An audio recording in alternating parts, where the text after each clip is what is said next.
Right now, I'm in a situation where I want to make the most amount of money, and it's for a few reasons, right?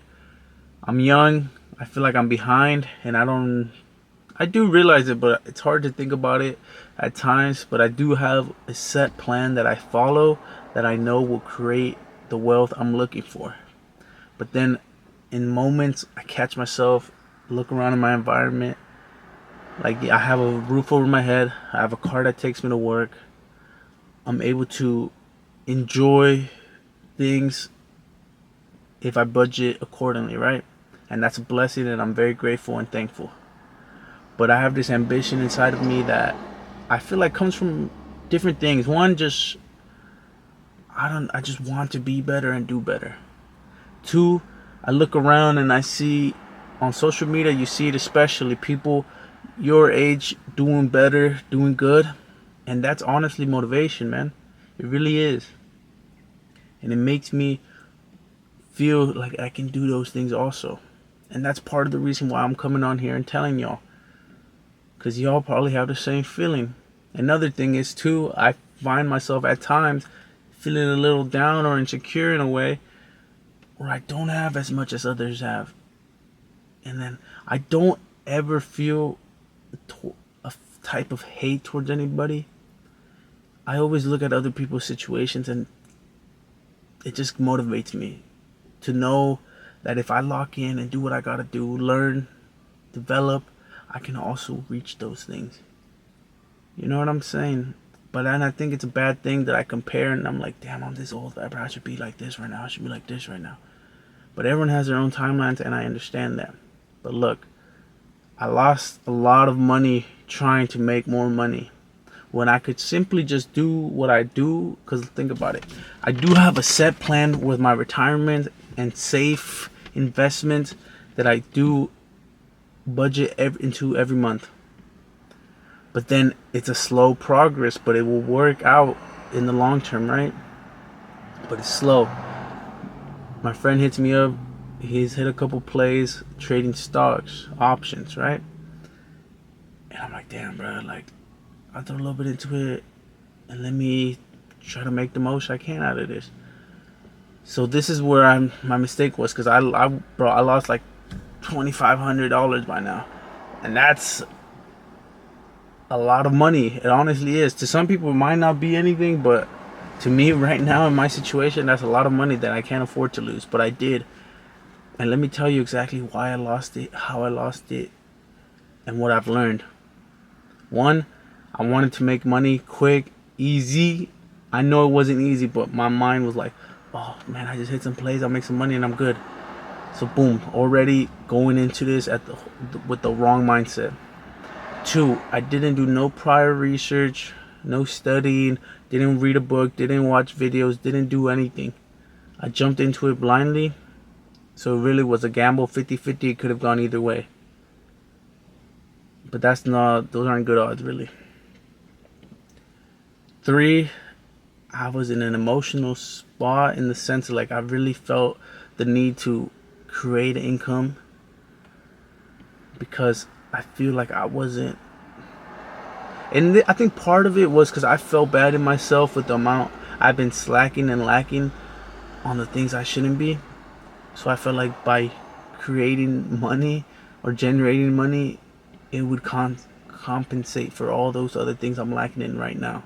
Instead of just taking a step back, staying the path I'm in with my safer investments, like retirement and all, and just get back to what I should have been getting back into, my fitness, my reading, my videos, all that good stuff. You know what I'm saying? So I jumped into this with all those emotions going. And I'm telling you right now, with those stock options, man, those things go up, down like crazy. And this is the really bad part, bruh. The greed. This is my final mistake. Greed. Because I would be doing it. I'd hit. Because it wouldn't be like actual realized gains, right? So I'd be up like. And then now I've read up on it a little bit more, and like I said, like I'd be up like $50 to $100, and the percentages, I guess, what people really focus on, because I'd be up like 50% on my investment, which is honestly a good return. But then I would see those things like on Reddit where people be making like 10 grand off of this, 15 grand off of this. So I'm like, man, just hold off. He'll probably jump right now and give me so much more. Then I end up losing all of it. Instead of going slowly, just getting some gains and building up the portfolio to a point where, and honestly, trading options is risky, right? So that money, I jumped into it right away at 2 grand, was way too much. But now I'm still doing it, but I'm throwing in money that it's like disposable.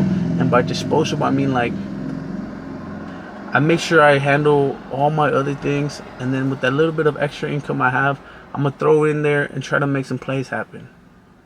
You know what I'm saying? And the thing is, from all that money I've already lost, part of me just feels like, oh, I need to gain it back. And that's also a really bad thing, because then I'll end up being down more and more and more.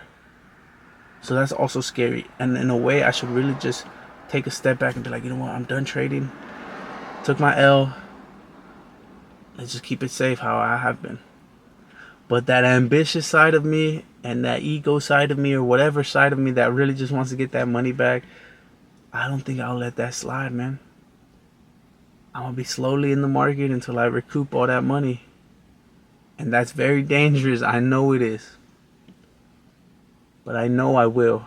And that's very scary to say. But look, like today, I made like $10 on a trade. And usually I would sit, and look, this is the fucked up part, bro. If I would have sat longer, I would have made more. But you know what? Then I really told myself, man, profit is profit. Stop trying to be so greedy. Right now, just slowly build it up. Slowly build it up, and then you'll get to the point where one big hit and you're done in a way, right? You're not necessarily done, but like it's a big learning curve, and I learned a lot from those emotional decisions I made. And I still do get a little emotional when I see the prices go up and down like crazy, man. That's why this time around I'm not throwing in a big chunk of money expecting to flip that like right away. I'm throwing in a little bit of money just to keep myself entertained in a way that's not compromising my livelihood, not compromising any emergency to pop up, and it's in a way an investment into myself and a kind of a hobby I really would classify it as, right? Which would really be like a gambling thing, you know? And I understand that, and that's not very good. It isn't. But then I think back and I'm like, man, I have all my other things in order. I'm contributing how I should be. I could contribute more, of course, but we got bills, we got things we got to take care of. But if I throw in this little extra money and I can make something happen, why not risk that money in a way, right? But make sure you have everything in order, man. Your emergency fund, your retirements, your safer investments, your money that you will spend day to day, monthly rent, expenses, you know what I'm saying? And if you have that little bit of extra money to throw in there and take a risk with, especially since I'd say I'm pretty young, I feel like in a way it's almost worth it. But definitely learn how I did. I was way too emotional, way too greedy. Jumped in with no type of knowledge on this at all. I didn't even know what I was doing when I did it, man. And now I can take a step back and look at everything I've gone through. And I've learned from it, right? So now moving forward is when the real plan takes action. You know what I'm saying? Where I really try to make something happen out of this. But the way I was approaching it before was super blind and super wrong, right? But I learned the most and the quickest. And I took the fattest L with losing that 2 bands, man. And I know this. But that really just, in a way, motivates me. And in another way, gives me that slap across the face and telling me like, hey, you fuck around and don't do your due diligence and jump into some things like this, man. With that much into it, it could be dangerous. It could be. So do your research. gauge how your emotions play a factor into a lot of things also. And don't put too much in if you can't afford to. If you can't afford it, then take that risk if you feel like you need to. But if you can't afford it, first get yourself situated and then slowly progress into it. But do the research, do your due diligence. Take care.